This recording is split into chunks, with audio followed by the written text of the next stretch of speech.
Hello, dear members of the Soul Stories family. Today we will bring you a romantic love story. So let's get started. Don't forget to subscribe to our channel so you don't miss any meaningful stories. Night fell over the small town like a heavy velvet curtain, cold and suffocating. Elara Morgan curled up on an old wooden chair inside a rundown shack of a house, the dim yellow light casting shadows across her face, highlighting the deep sorrow in her piercing blue eyes. Wind howled through the cracks in the door, whispering threats only she could hear. In front of her sat a stack of papers, her father's shaky signature sprawled across them next to a blood-red stamp. "You have to sign it, Elara. If you don't, they'll kill me." Mr. Morgan's voice trembled, his frail hands gripping the edge of the table. The stench of cheap whiskey clung to his breath, making Elara turn away to hide the pain clawing at her chest. The father who once held her in his arms and told fairy tales was now just a fading shadow, swallowed whole by gambling and debt. "What do they want from me?" Elara asked. Her voice was eerily calm, though her heart pounded in her chest. She had long mastered the art of hiding emotion, since her mother walked out, since the heartbreaks, since the endless nights working as a nurse to pay off her father's debts. Mr. Morgan dropped his gaze, unable to look her in the eye. "A contract, a marriage. The man, he's wealthy, secretive. They said as long as you're still, pure, and keep quiet, the debt will be cleared. You'll have a better life." Elara let out a bitter laugh, dry and hollow. "A better life? You're selling me to a stranger." She shot to her feet, fist clenched, but she couldn't cry, couldn't scream. She only stood there, staring at her father with a mix of fury and despair. But Mr. Morgan only shook his head. "You don't have a choice, Elara. If you don't sign, they won't just kill me. They'll come for you too." She knew it was true. The mafia didn't bluff. She'd seen what they did to people who defied them. The scars, the screams, the quiet deaths in the night. Elara slowly sat down, picked up the pen, her hand trembling. She didn't cry. She hadn't cried in a long time. Not since the man she loved betrayed her, leaving her with a shattered heart and stolen trust. She signed her name, each letter cutting through her like a blade. Just hours later, Elara sat in the back of a sleek black car, the windows locked tight, flanked by two silent men in black suits who felt more like shadows than humans. She didn't ask questions. She didn't resist. What was the point? The car sped through winding roads, leaving behind the only home she'd ever known and heading into the mountains. Rain began to fall, the droplets sliding down the windows like the tears she refused to shed. Eventually, the car stopped before a massive wrought iron gate. Beyond it stood a grand but eerily cold mansion, like a cursed castle straight out of a dark fairy tale. One of the suited men led her inside, through marble corridors and past dusty old paintings. There were no sounds of life, no warmth, only a silence so thick it threatened to choke her. She was brought into a vast room where a man stood with his back to her, staring out the window. He was tall, broad-shouldered, with neatly combed black hair. His tailored black suit clung to his frame, radiating power and mystery. When he finally turned around, Elara nearly forgot to breathe. His face was sharp and cold, his eyes a haunting ash gray, devoid of emotion, as if life had drained all joy from him. But something, perhaps the small scar at his temple, or the flicker of pain in his expression, held her gaze. "I'm Gabriel Thorne," he said, his voice low and hard as granite. "From this moment on, you are my wife." Elara felt the blood rush to her head. Wife? She had never met this man, never even heard his name. But the look in his eyes allowed no argument. It was the look of a man who had lost everything and feared nothing. "Why?" she managed to ask, her voice hoarse with tension. "Why me?" Gabriel stepped closer, close enough for her to catch a faint hint of sandalwood cologne. He looked at her like he was appraising something rare. "Because I need someone like you," he said flatly, "and because you have no choice." She wanted to scream, to break something, but she stood still. He was right. She had no choice. Not today, not in this life. He pointed to a door that led to the hallway. "Your room is upstairs. Don't try to contact anyone. Don't ask about my past. And don't expect love. This isn't a fairy tale. He turned and walked away, leaving Alara alone in that massive room, her heart heavy with a single question. Why would a man like Gabriel Thorne need someone like her? That night, Alara lay in an unfamiliar bed. The silk sheets were soft, but they couldn't warm the chill inside her. She thought of her father, her little town, those long nights at the hospital where helping others gave her a sense of purpose. Now she was a prisoner, trapped in a loveless marriage with a man whose darkness she couldn't begin to understand. She closed her eyes, trying to fall asleep, but Gabriel's face lingered in her mind. Those ash-gray eyes, cold yet enigmatic, like a puzzle she wasn't sure she wanted to solve. She told herself, "You'll survive this. You always survive." But somewhere deep inside, a small voice whispered, "Or maybe something's waiting for you here, in the dark." Morning light slipped through the thick silk curtains, casting a pale glow onto the cold marble floor of the mansion. Alara woke slowly, her body aching as if she'd just run through a long nightmare. She lay still on the luxurious bed, listening to the heavy silence that blanketed the house. No bird song, no footsteps, not even the whisper of wind. Just silence. So complete it felt as if the outside world had ceased to exist. She sat up, her golden hair tangled and falling around her shoulders. The white silk nightgown she wore, something that had been prepared for her in the wardrobe, made her feel like a stranger in her own skin. Alara Morgan, the humble nurse from a small town, was now trapped in a gilded cage she never asked for. She walked to the window, pulled the curtain aside, hoping to see some sign of life. But outside were only mist-covered mountains, still pine trees, and a gray sky as heavy as her mood. A soft knock on the door pulled her from her thoughts. "Come in," Alara said, her voice raspy in the unfamiliar space. An older woman entered, her silver hair neatly tied back. She wore a housekeeper's uniform, her expression stern but not unkind. "I'm Mrs. Helen," she said, her voice calm and clear. "I'll be tending to your needs while you're here. Breakfast is ready in the dining room." Alara nodded, forcing a faint smile. "Thank you. I'll be down shortly." Mrs. Helen gave her a curious look but said nothing more. She bowed slightly and left the room. Alara dressed in a simple dress from the wardrobe, every item perfectly her size, eerily so, and made her way down the spiral staircase. Her footsteps echoed through the vast empty halls, each one reminding her that she didn't belong here. The dining room was as vast as it was cold. A long walnut table stood at its center, set with a selection of refined dishes, toast, eggs Benedict, fresh fruit, and a steaming pot of fragrant coffee. But only one place setting had been prepared. Alara glanced around, hoping to see Gabriel, but he wasn't there. She sat down, feeling like an uninvited guest in a home that now bore her name. Mrs. Helen reappeared and poured her coffee. "You don't need to wait for the master," she said, as if reading Alara's mind. "He usually takes breakfast in his study, or not at all." Alara nodded, though unease twisted in her chest. Gabriel Thorne, the man who claimed to be her husband, hadn't made a single effort to speak with her. She picked up the spoon and stirred her coffee, trying to remain composed. "Mrs. Helen," she said gently but firmly, "may I ask you something?" The housekeeper paused, her hands folded neatly in front of her. "You may, but I fear not every question will have an answer." "Why am I here?" Alara asked, looking directly into the woman's eyes. "Gabriel, what does he want from me? I'm not really his wife, am I?" Mrs. Helen let out a quiet sigh, and for a moment something soft passed through her eyes. "Legally, you are his wife.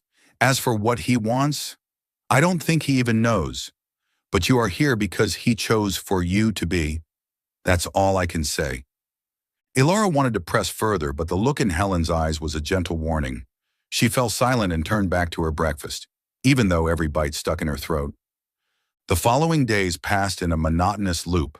Alara was free to move around the mansion, but not allowed to leave the estate. She had no phone, no internet, no way to reach the outside world. Every exit was locked, and the few staff members seemed trained to avoid conversation. Gabriel rarely appeared, usually late in the evenings, seated in the living room with a glass of whiskey and a stack of documents. He never spoke to her, only offered a brief nod when she entered, his gaze as cold as stone. Still, Ilara noticed he made sure she lacked nothing. Clothes, food, books, everything was provided with meticulous care, as if she were a valuable possession to be preserved. One evening, as rain poured down like it meant to drown the mountain, Ilara couldn't bear the silence any longer. She walked into the living room where Gabriel sat, the firelight casting shadows on his face, softening his otherwise rigid features. She stood before him, fists clenched. "I need to know," she said, her voice shaking but determined. "Why are you keeping me here? If you don't want me, don't need me, why not let me go?" Gabriel looked up, his ash-gray eyes locking onto hers. Deep, unreadable. He set down his glass and rose to his full height, so tall she had to tilt her head to meet his gaze. "You want the truth?" he asked, his voice a rumble like distant thunder. "I'm not keeping you because I need you. I'm keeping you because I can't let you go." The words stunned her. She opened her mouth to speak, but Gabriel turned away and walked out, leaving her with 1,000 questions and no answers. She stood in the flickering firelight, feeling as though she had just brushed up against a secret even Gabriel couldn't face. That night, Ilara couldn't sleep. She sat by the window, watching the rain fall, thinking about Gabriel's words. "He doesn't need me, but he can't let me go." What did that mean?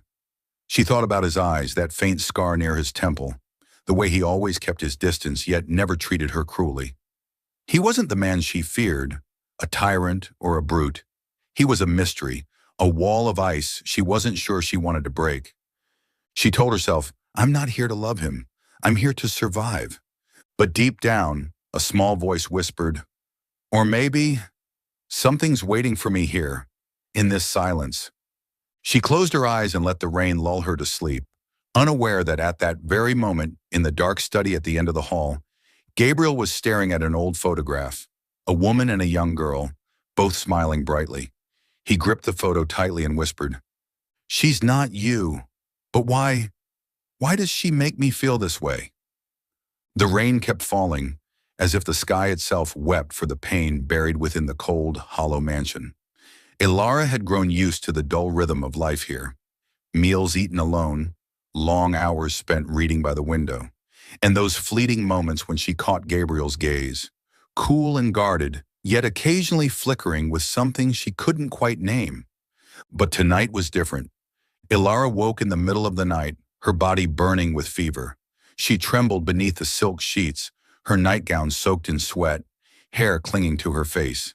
The fever had come suddenly, like a thief slipping in through the dark. She tried to sit up, but her head spun, her vision blurred. She whispered for Mrs. Helen, but her voice was so faint she could barely hear it herself. The vast room seemed to swallow every sound, leaving her alone with the silence. She didn't know how long she was unconscious, only that she vaguely remembered strong arms lifting her, the warmth of a solid chest easing the cold that gnawed at her bones.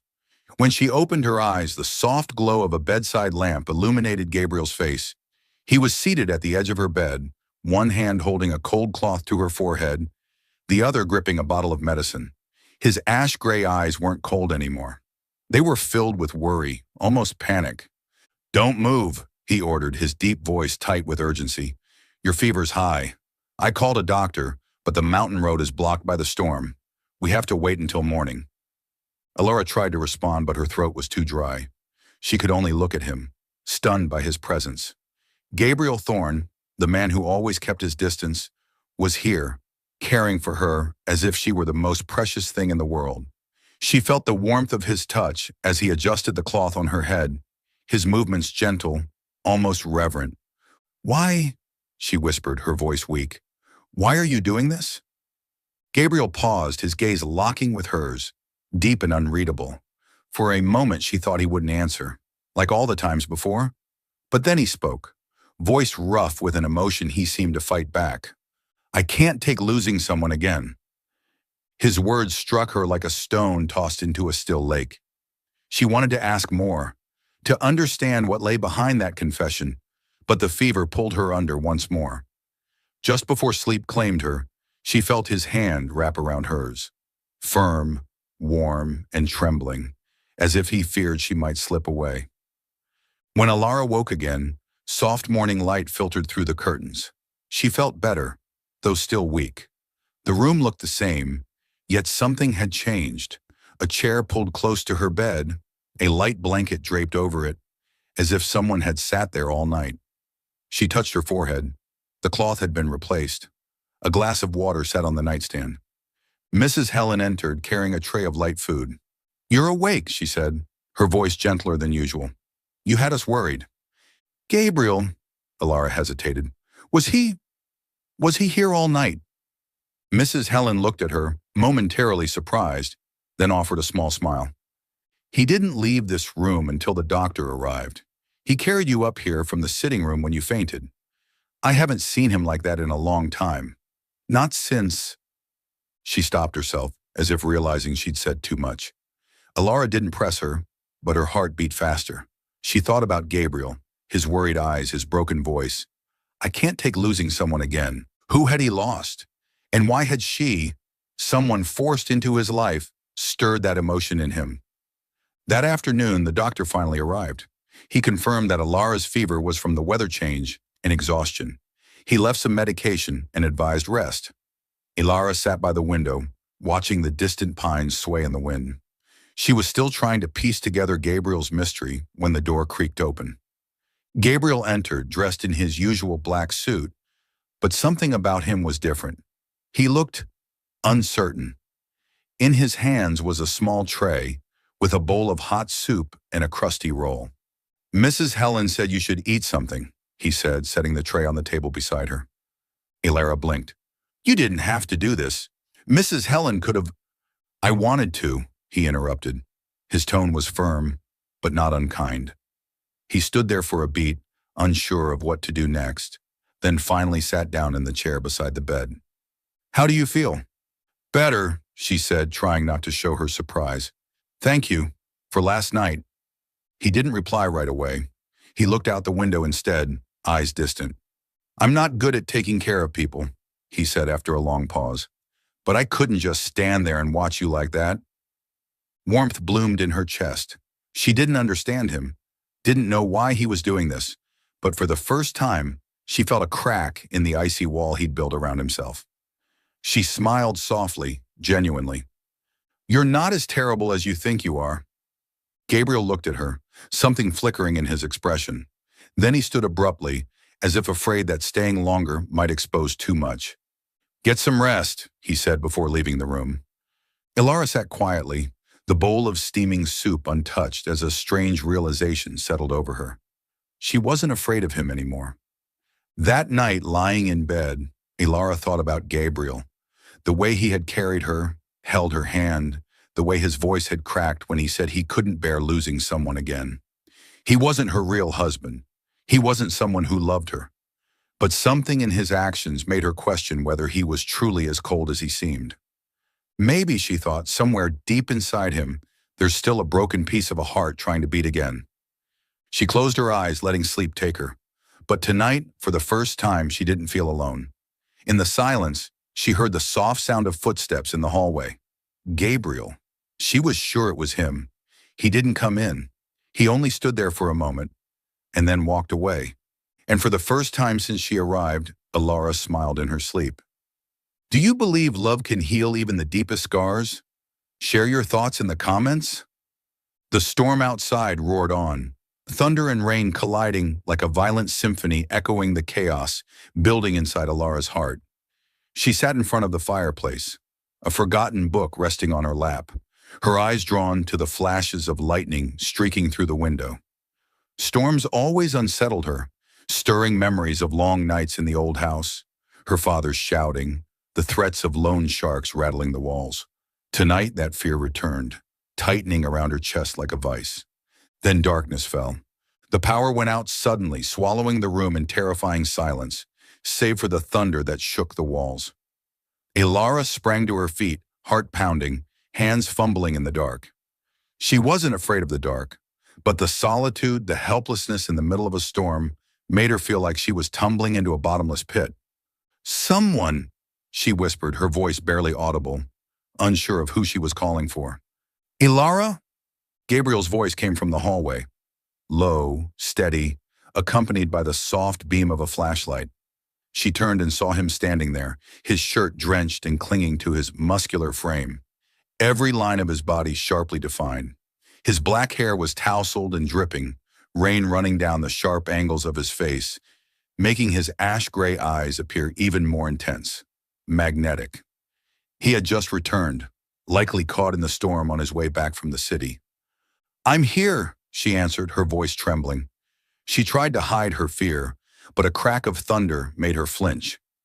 Gabriel moved toward her quickly, the flashlight casting her face into view, eyes wide, shimmering with panic. "Are you afraid of storms?" he asked. His voice wasn't mocking, only quietly concerned. Ilara bit her lip, unwilling to admit weakness, but the next thunderclap made her shudder, and the truth slipped through. Gabriel said nothing. He set the flashlight on the table, then gently pulled her toward the fireplace, where the embers still glowed faintly.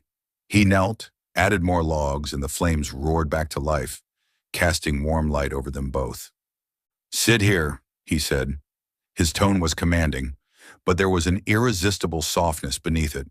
Ilara obeyed, pulling her knees to her chest and trying to steady her breath. Gabriel sat beside her, closer than she expected, the heat of his body slowly easing the cold from her bones. They sat in silence, the crackle of burning wood mingling with the rhythmic tapping of rain. Ilara stared into the fire, trying to ground herself, but she could feel Gabriel's eyes on her. He was watching her, not with his usual detachment, but with restrained hunger, like he was fighting something inside himself. She turned to face him, and their eyes met, deep, intense, like two flames colliding in the dark. "You don't have to stay," she whispered, her voice soft but steady. "I'll be fine." Gabriel tilted his head, the firelight illuminating the small scar near his temple, highlighting the pain he always kept hidden. "I don't want you to be alone," he said, his voice gravelly, every word sounding like a battle. "Not tonight." Those words struck like lightning, shattering whatever distance remained between them. Ilara felt her heart pounding, not from the storm, but from him. This man, so mysterious and cold, was now sitting beside her, his eyes devouring her with intensity. She didn't think. She didn't hesitate. She leaned in and pressed her lips to his, a bold kiss full of longing and defiance, as if daring both him and herself to feel. Gabriel responded instantly, no hesitation. His kiss was fierce, almost desperate, like something he had buried too long was finally breaking free. He pulled her into his arms, his strong hands gripping her waist, holding her tightly against him. The heat of his touch, the weight of his kiss, made the rest of the world disappear. They sank onto the rug before the fire, their shadows flickering across the walls. Gabriel paused for a breathless moment, staring into her eyes, his breathing ragged. "Ilara," he whispered, voice hoarse with desire and something deeper. "Are you sure? You've never—" "I haven't," she interrupted softly, her fingers brushing the scar on his temple. "But I want you. I'm not afraid." Her words ignited something in him. Gabriel kissed her again, deeper, more urgently. His hands moved over her body, slowly unfastening the silk nightgown, with a care that belied the fire beneath his touch. Every brush of his fingers, every kiss felt meaningful, like he was trying to memorize her into his soul. Ilara reached for him, her hands exploring the firm muscles beneath his damp shirt, feeling the steady beat of his heart. "I didn't think I could feel this again," he murmured between kisses, his voice cracking. "Not until you." They came together, not just in body but in soul, two people unraveling, colliding, healing. Gabriel's every movement was powerful but reverent, as if trying to erase every scar on both their hearts. Ilara clung to him, letting herself be swept away, surrendering to this moment where nothing else mattered. No past, no pain, just this.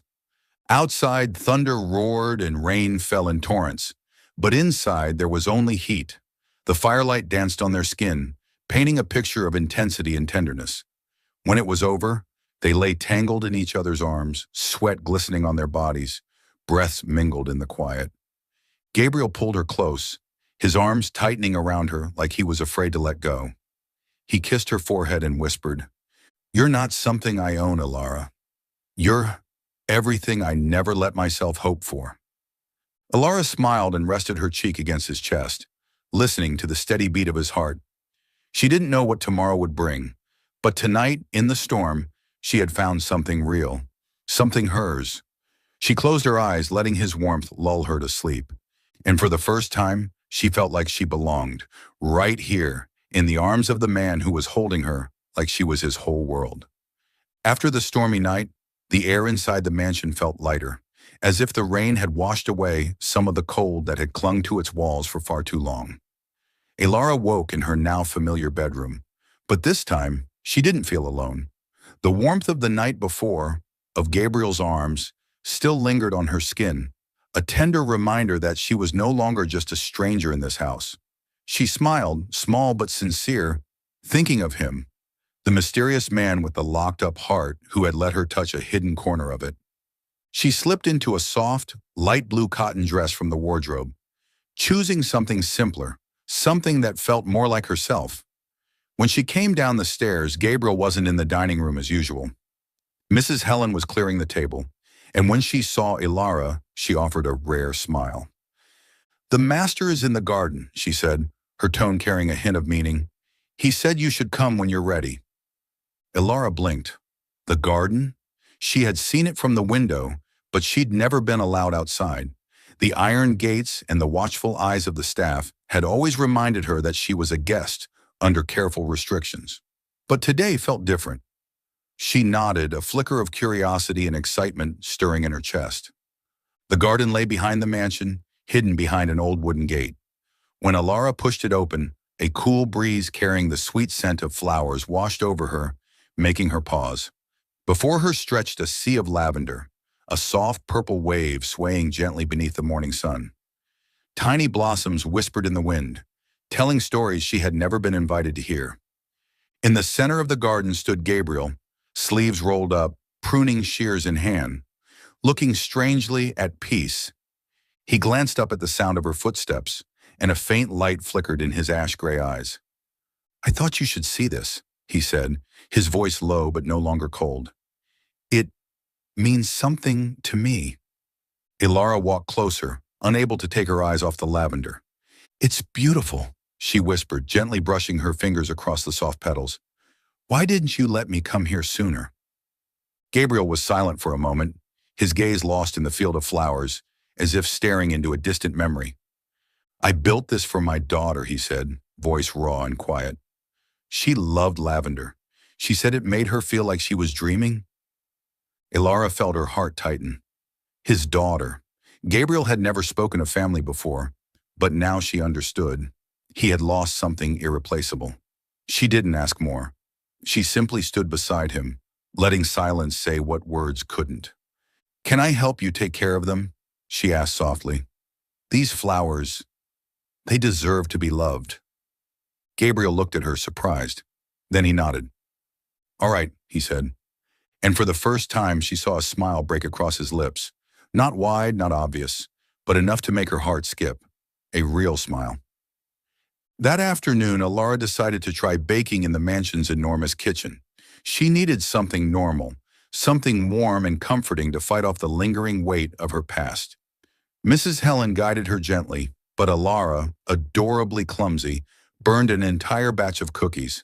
The smell of charred sugar filled the kitchen, and just as she was holding the blackened tray in dismay, Gabriel walked in.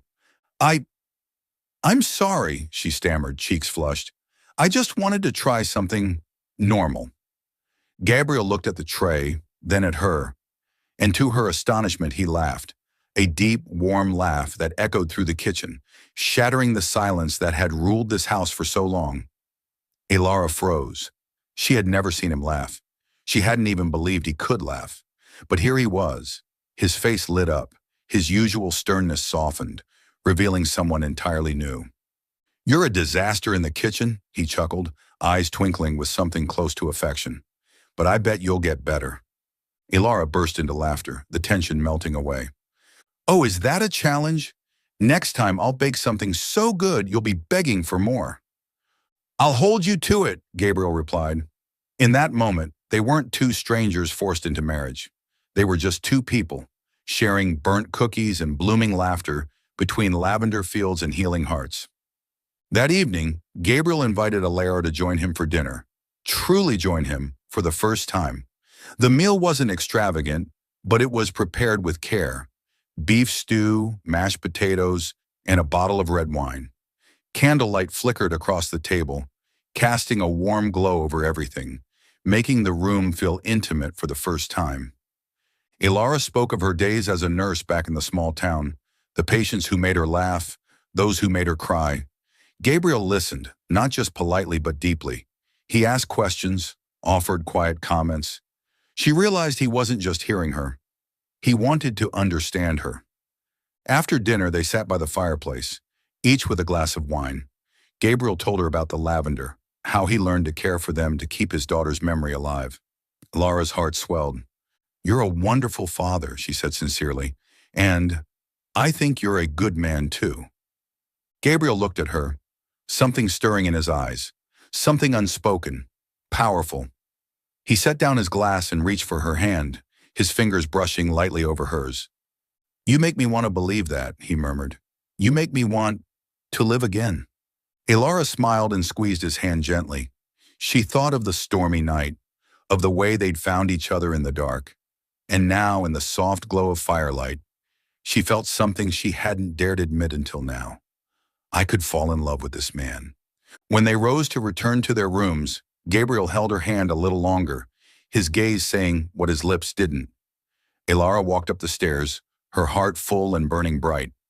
She didn't know what the future held, but tonight she knew she had found a place to belong. Not within the mansion's walls, but in Gabriel's eyes, in his first real smile. In the days following their night by the fire, Alara sensed a shift in the atmosphere of the mansion. No longer did it feel like a cold prison. Something in Gabriel's touch, his glances, had lit a quiet warmth that seeped into the once silent halls. They never spoke of that night, but their eyes did, deep, charged with meaning, as if exchanging a promise that needed no words.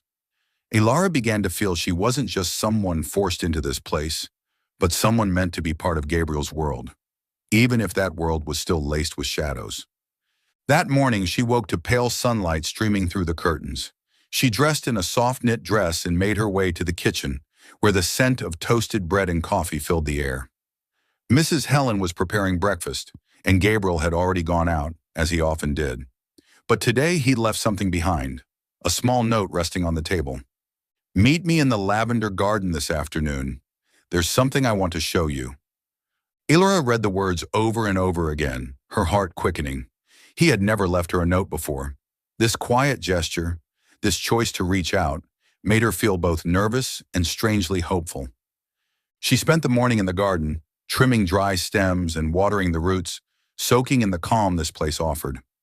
Her thoughts kept drifting to Gabriel, to the story he'd shared about his daughter, to the grief in his eyes. She wanted to ask him more, to understand the full picture, but she knew he needed time, and she was willing to wait. That afternoon, just as Alara was about to head to the garden, a sharp chime rang through the quiet mansion. The doorbell. She froze. Visitors were rare. Gabriel always knew in advance. Mrs. Helen hurried to answer it, and Alara paused in the hallway, curiosity tinged with unease. A woman's voice sliced through the stillness, sharp, cool, and confident. "Tell Gabriel Sophia is here. I need to see him." Alara stepped forward cautiously. Standing in the entryway was a tall, slender woman in her early 30s, with sleek brown hair and piercing blue eyes. She wore an expensive coat and radiated authority and mystery. When her eyes met Alara's, she arched an eyebrow, more in judgment than curiosity. "And you are?" the woman asked, voice dripping with disdain. "The new maid?" Alara stood tall, refusing to be intimidated. "I'm Alara, Gabriel's wife." Sophia laughed, dry, bitter, and sharp. "Wife? Really? Gabriel married you?" She stepped inside without waiting for permission, her eyes sweeping the room like she was hunting for something. "I'm Sophia, sister of his late wife, and I have a few things you need to hear." Mrs. Helen looked ready to step in, but Alara lifted her hand. She felt a chill crawl down her spine, but she wouldn't show fear. If you have something to say, say it, Alara replied, voice calm but firm. Sophia sat on the sofa, crossing her legs, eyes sharp as blades. Do you know why Gabriel married you? Because you're a pawn, a placeholder. You're not her. You'll never be her. Her voice turned colder. My sister died because of him. He was drunk behind the wheel. He caused the crash. He killed her and their daughter. The words struck Alara like a blade to the chest. She stood frozen, her mind spinning. Gabriel, drunk, a crash. The pieces, his pain, the lavender garden, his haunted expression when he said, I can't take losing someone again, all twisted into a jagged, terrifying picture. She wanted to scream that Sophia was lying, that none of it could be true. But the ice in Sophia's voice made her falter. You're lying, Alara whispered, but her voice trembled. Sophia smirked, cruel and satisfied. Ask him. Look him in the eye and ask if he'll deny it. She rose, placing a business card on the table. If you want the truth, call me. But consider this a warning. Gabriel is not who you think he is. He's a destroyer. And just like that, Sophia left, leaving Alara standing in silence, her hands trembling. She picked up the card but didn't look at it. The floor beneath her seemed to vanish. Gabriel, the man who held her in a storm, who smiled at her in the kitchen, who opened his heart in the lavender garden. Could he truly be the man Sophia claimed? When Gabriel returned that evening, Alara was seated in the living room, Sophia's card lying on the table in front of her. He walked in wearing his usual black suit, but his face lit up slightly at the sight of her. Alara, he said softly, I wanted to take you to a special spot in the garden today. There's a lavender bush my daughter planted herself. He stopped when he saw her face. Alara looked up, her blue eyes filled with pain and uncertainty. Gabriel, she interrupted, voice trembling. Someone came today. Sophia, she said she's your late wife's sister. Gabriel froze. His expression darkened immediately, like a wall slamming into place. Sophia, he repeated, his voice cold. What did she want? Alara stood, heart pounding. She said you caused the accident, that you were drunk when you were driving, that you killed your wife and daughter. Every word was a wound, but she forced them out. Tell me it's not true. Look me in the eyes and tell me she lied. Gabriel said nothing. He looked at her, his eyes full of torment, but not a single word escaped his lips. The silence spoke for him, and Alara felt her heart begin to shatter. She stepped back, tears welling up but refusing to fall. You won't deny it, she whispered. You have nothing to say? Gabriel clenched his fists, as if battling himself. At last, his voice came out rough and low. I have no excuse. That was the final blow. Alara turned and fled up the stairs, slamming the door behind her. She curled up on the bed, clutching her arms around herself, fighting back the sobs clawing at her throat. She had started to love him. She had started to believe he was someone she could trust. But now all of it, every moment, felt like a lie. In the darkness, she heard footsteps stop outside her door. Gabriel. He didn't knock. He didn't speak. He just stood there for a long, heavy moment, then walked away. And for the first time since coming to this house, Alara felt truly lost, like a bird locked in a cage, with no idea where to fly. Snow fell thick across the mountains surrounding the mansion, blanketing everything in white, as if trying to bury the last remnants of hope in Alara's heart. She sat on the edge of the bed, trembling hands clutching an old newspaper clipping she had found in Gabriel's desk drawer.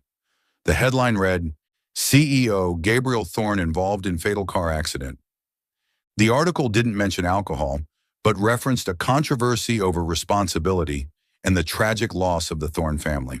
That article, combined with Sophia's words and Gabriel's silence, felt like knives slicing through her chest. Alara glanced at the small suitcase already open on the floor. Inside, a few clothes, a book, and one dried lavender sprig from the garden. She thought about the contract, the paper that had bound her to Gabriel, to this mansion, in exchange for her father's life. She knew leaving might mean the mafia wouldn't forgive her. They could come for her, or worse, for her father. But staying here, trapped in a marriage built on secrets and silence, was more painful than any threat they could make. She stood before the mirror, staring into her tear-bright blue eyes, eyes that now held heartbreak. I came here to save my father, to pay a debt, she thought, but I can't save myself if I stay. She had fallen for Gabriel. She had given him her heart and her body, but his silence had spoken louder than any vow. It told her she wasn't worthy of the truth. She deserved better: love, honesty, respect. Not to be a pawn in his grief or in the mafia's game. Wearing a thick sweater under a heavy coat, she pulled the suitcase behind her. She paused at the window, looking out at the snow-covered lavender garden. She had stood there with Gabriel. He had smiled at her there. A part of her wanted to stay, wanted to believe he'd open his heart. But a stronger part, the part that still had pride, urged her to go. She rolled the suitcase down the stairs, careful to make as little noise as possible. The mansion was dim, lit only by the soft glow of the wall sconces. But as she reached the living room, she froze. Gabriel stood by the window, a glass of whiskey in hand, staring out into the snow. He wore a white dress shirt, the collar undone, his dark hair tousled as if he hadn't slept. He turned when he heard her footsteps. His eyes landed on the suitcase. "Where are you going?" he asked, voice low but tight, like a storm straining behind restraint. Elora took a deep breath, keeping her voice steady. "I can't stay, Gabriel. Not when you won't give me the truth. Not when I found this." She held up the article, her voice shaking. "This is you, isn't it? You let them die, and you never told me." Gabriel stiffened, his gaze darkening as it fell on the paper. He stepped closer, but didn't touch her. "Elora," he rasped, "that's not the whole story. You don't understand." "Then tell me," she cried, tears spilling freely, and for once she didn't wipe them away. "I loved you, Gabriel. I gave you everything. My heart, my body, my trust. I came here because of a contract, because of my father, because of the mafia. But I stayed because of you, because I thought you were different. But your silence made me feel like I was nothing." Gabriel's hands clenched into fists at his sides, the war within him playing out on his face. "You want the truth?" he said, his voice cracking. "The truth is, I live with that guilt every day. I wasn't drunk that night, Elora, but I couldn't save them. I tried, and I failed. And I married you not because of the contract, but because you made me want to live again." His words halted her, but not enough to make her stay. She shook her head, tears streaking her cheeks. "You could have told me that from the beginning. You could have trusted me, but instead, you shut me out. I'm not your wife, Gabriel. I'm not a replacement. And I can't live in a house where I don't even know who I am, even if it means facing the mafia." She turned, dragging the suitcase toward the door. Gabriel followed and grabbed her hand, more desperately this time. "Elora," he whispered, voice fractured. "Don't go. I couldn't protect them, but I can protect you. I swear, they won't touch you." She stopped and looked up into his eyes, saw the pain, the pleading, the fear of losing her. But gently she pried his hand off hers. "Protect me," she said softly. "You couldn't protect me from the truth. I'd rather face the mafia than live with someone who can't open his heart. I deserve love, and I deserve to know the truth." She opened the door and stepped out. Gabriel stood frozen as the cold rushed in. Snow fell hard, landing on her hair, her coat cold, but not as cold as what had settled inside her chest. She didn't know where she was going. She didn't know how she'd escape the mafia, but she knew she had to leave, for her dignity, for her heart, for the part of her that still knew who she was. Inside the mansion, Gabriel stood at the window, watching her silhouette vanish into the snow. He gripped the glass of whiskey, but didn't drink. He wanted to run after her, to tell her everything. About that night, about how he swerved the car to shield his daughter, about the pain that had never stopped. But he didn't. He had lived with loss too long, and now he let her go, just as he had let his wife and daughter slip away. In the silence, he whispered, voice ragged, "I'm sorry, Elora. I'm sorry I wasn't brave enough to hold on to you. If you believe fate can bring two broken souls together, like and share this story with someone who needs it." Snow continued to fall, blanketing the winding mountain road and erasing Ilara's footsteps. She dragged her small suitcase behind her, each step heavy with the weight of a broken heart.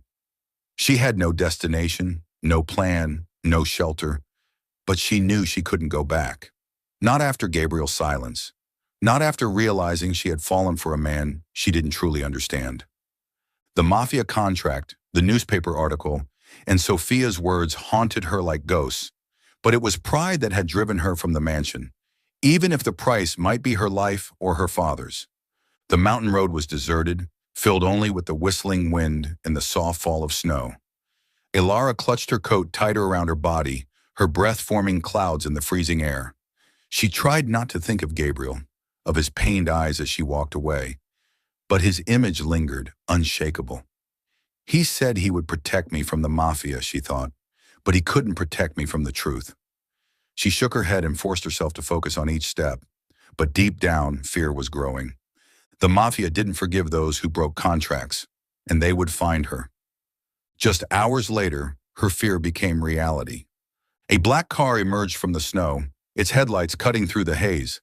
Ilara stopped in her tracks, heart pounding. She wanted to run, but her feet felt frozen to the ground. Two men stepped out, their faces cold, eyes sharp as blades.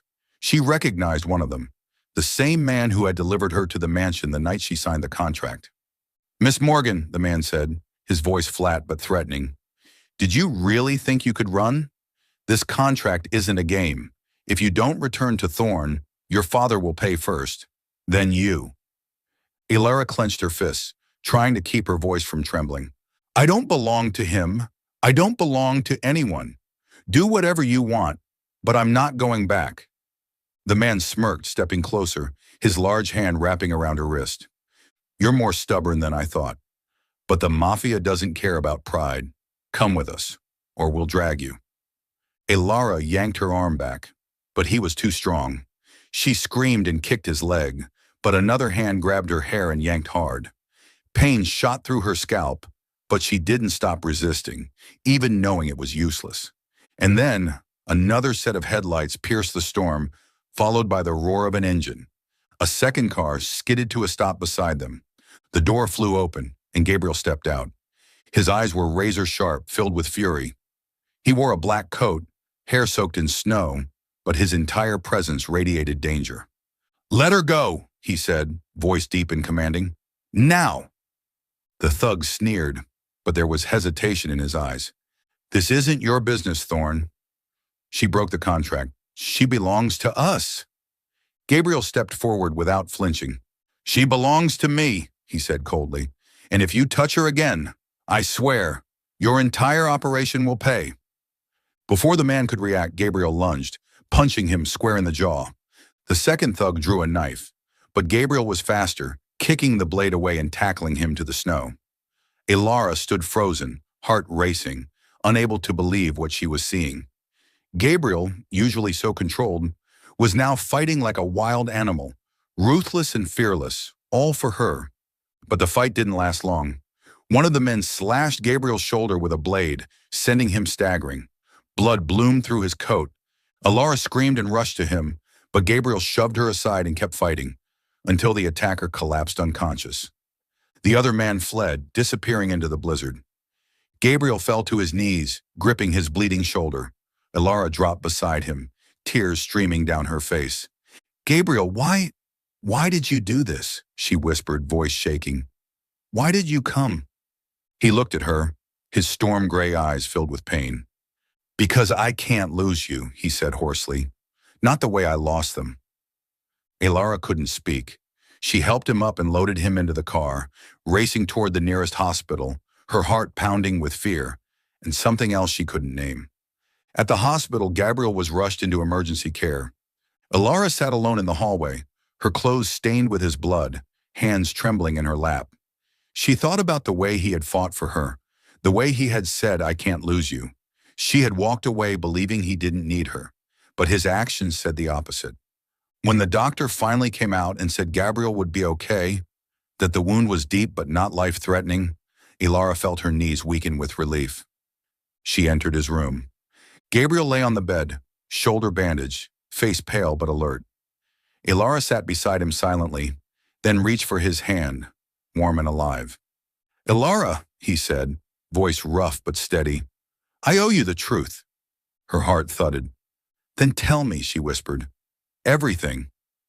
Gabriel drew a long breath, his eyes drifting into a haunted memory. "That night, my wife and I were fighting. She wanted a divorce, said I wasn't the man she married anymore. We argued in the car, in the rain. I wasn't drunk, Ilara, I swear. But then, our daughter ran into the road.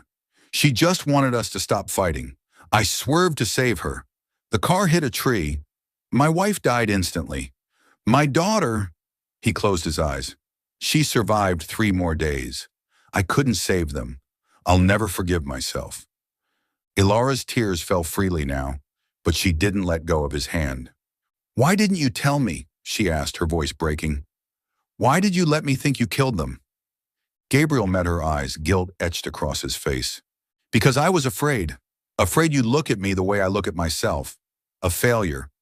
I married you because of the contract, yes, but I kept you because you made me want to live. Not as a replacement, but as a reason to be human again." Ilara leaned forward, resting her forehead on his hand, her tears soaking his skin. "I thought you didn't need me," she whispered. "I thought I was just part of your past." Gabriel lifted his good arm and gently cupped her cheek. "You're my present," he said firmly, "and if you let me, I'll spend the rest of my life proving that." Ilara smiled through her tears and held his hand tighter. She didn't know what the future held. She didn't know what the Mafia would do, but for the first time, she felt they truly belonged to each other. Not because of a contract, not because of the past, but because of the truth they finally dared to share. The pale morning sun filtered through the trees, casting soft light on the narrow road leading into the cemetery. Ilara sat beside Gabriel in a black car, her hand wrapped tightly around his, feeling the lingering warmth through the bandages still covering the wounds on his fingers. After several days in the hospital, Gabriel was well enough to be discharged, but the scar on his shoulder and the one buried deep within his heart were still reminders of all they had endured. Ilara looked at him. The gray in his eyes no longer held ice, but something fragile and peaceful, as if, through her, he had reclaimed a part of himself. Today, Gabriel was bringing her somewhere he had never brought anyone before, the cemetery where his wife and daughter were buried. "I need you there," he had said the night before, his voice raspy but sincere. "I need to say goodbye, and I want you to witness it." Ilara had nodded without asking more, though her heart thudded. This wasn't just a visit, it was a turning point. For him, for her, for what they were becoming. The cemetery lay on the outskirts of town, quiet and secluded, its gravestones lovingly maintained. Gabriel stopped the car and stepped out, opening the door for Ilara. He took her hand and led her down the gravel path to a small corner beneath an old oak tree. In front of them were 2 headstones, one large, one small, engraved with the names Clara Thorne and Lily Thorne. Beside them stood a vase of fresh lavender, undoubtedly placed there by Gabriel. Ilara stood silently, feeling the weight of this moment settle into her chest. She watched Gabriel draw in a long breath, gathering every ounce of courage. He knelt before the stones, placing his hand gently on the cold surface, his eyes drifting into memories only he could see. "Clara," he began, voice trembling, "I'm sorry. I'm sorry I couldn't protect you. I'm sorry our last words were a fight. I've lived with that guilt every single day, thinking I didn't deserve to be happy again. But I know you wouldn't want that. You always told me to find light, even in the darkest places." He turned toward the smaller stone. His voice cracked as he spoke his daughter's name. "Lily, you were the joy in my life. I built the lavender garden for you. But I know, you wouldn't want me to live in memory alone. You'd want me to laugh, to live again." Tears welled in Ilara's eyes, but she didn't wipe them away. She stayed quiet, letting Gabriel pour out the words he had held in for too long. Then he looked at her, his gaze full of raw emotion, and reached for her hand, pulling her closer. "This is Ilara," he said, stronger now, as if introducing her to the people he had loved most. "She's not here to replace you, Clara, or you, Lily. She's here because she holds what's left of me. The part of me you once loved, The part our daughter used to light up? Ilara knelt beside him, her hand resting gently on his. She looked at the gravestones and, for the first time, didn't feel like an intruder in Gabriel's story. Clara, Lily, she whispered, voice soft but steady. I didn't come to replace you. I came to live beside him, to love him, if he still dares to love. Gabriel looked at her, his eyes glistening. Not with tears, but with a kind of release he had never known. He wrapped his arms around her, holding her tightly, as if she were the only solid thing in a crumbling world. You are my light, Ilara, he whispered into her hair. I thought I didn't deserve it, but you make me want to try. They sat there in silence before the graves, the wind carrying the scent of lavender from the vase like a blessing from the past. Ilara could feel it, that something inside Gabriel had been freed, and she knew from that moment on they would walk forward together, not as echoes of the past, but as two souls who had found each other in the present. On their way back, Gabriel held Ilara's hand tighter, like he feared she might vanish again. He stopped the car near a small stream where the afternoon sun shimmered across the water.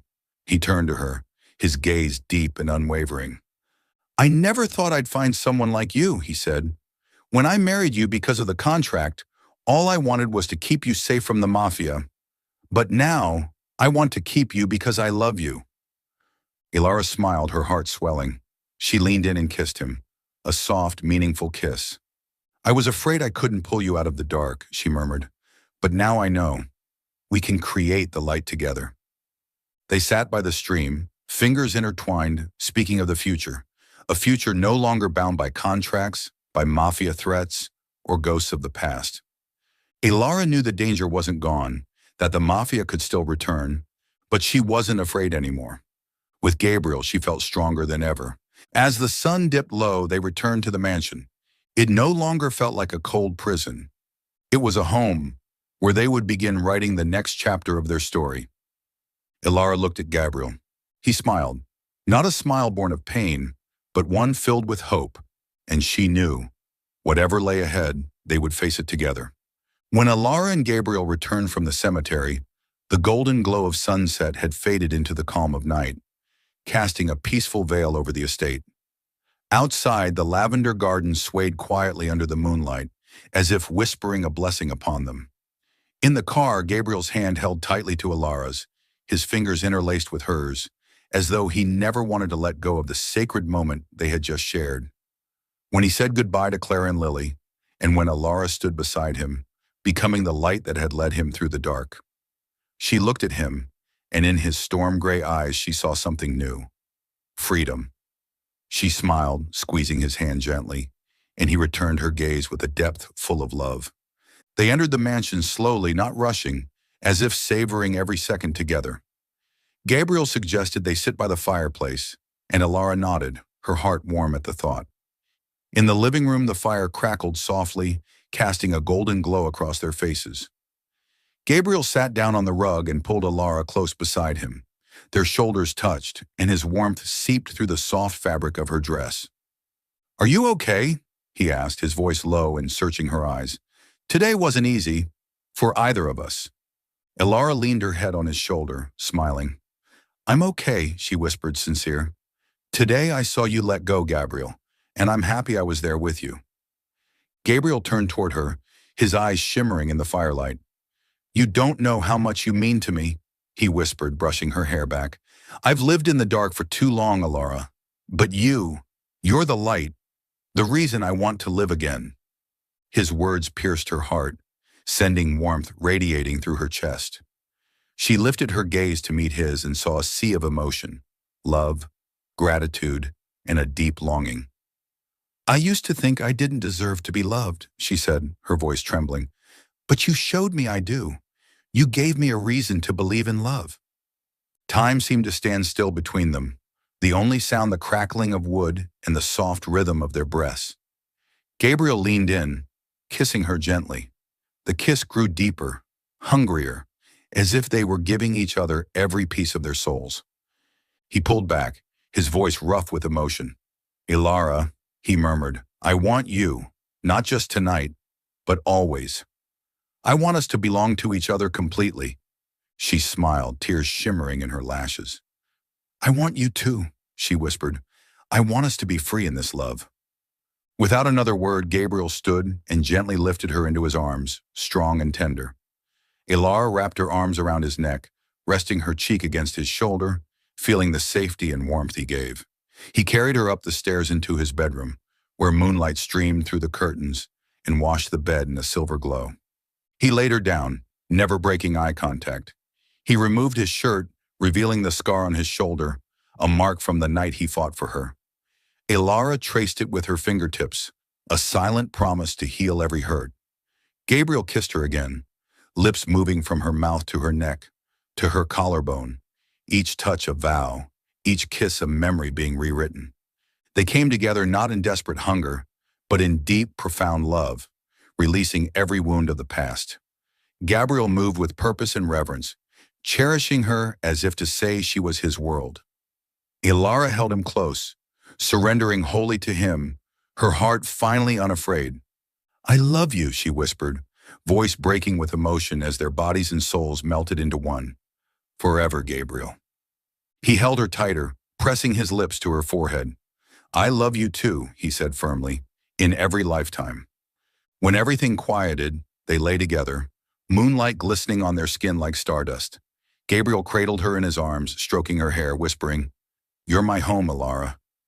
You're where I always want to return.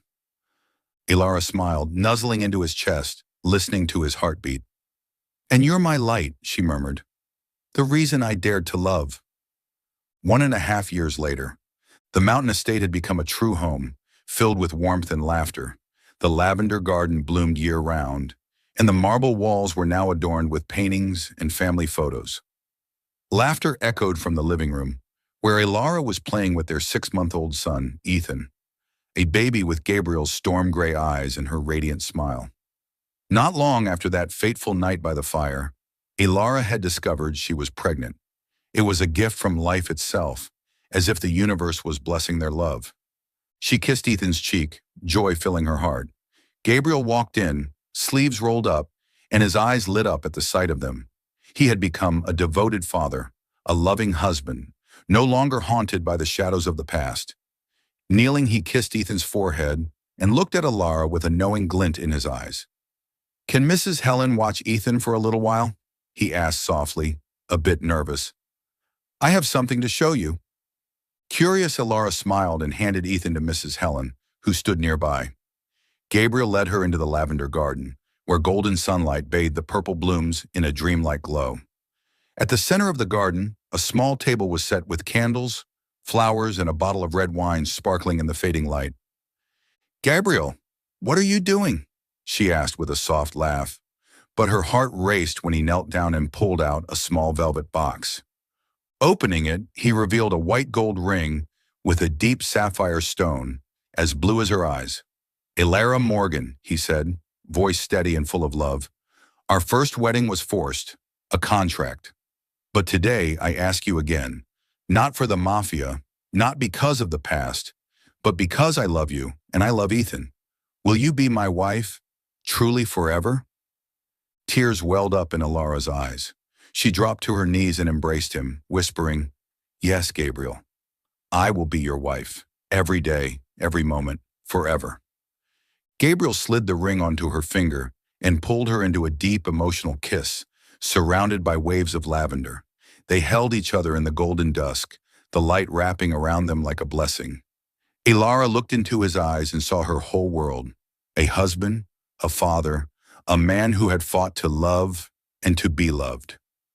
You gave me a family, she whispered, voice trembling, and if I hadn't been forced to marry you that day, I might never have known I was worthy of being loved like this.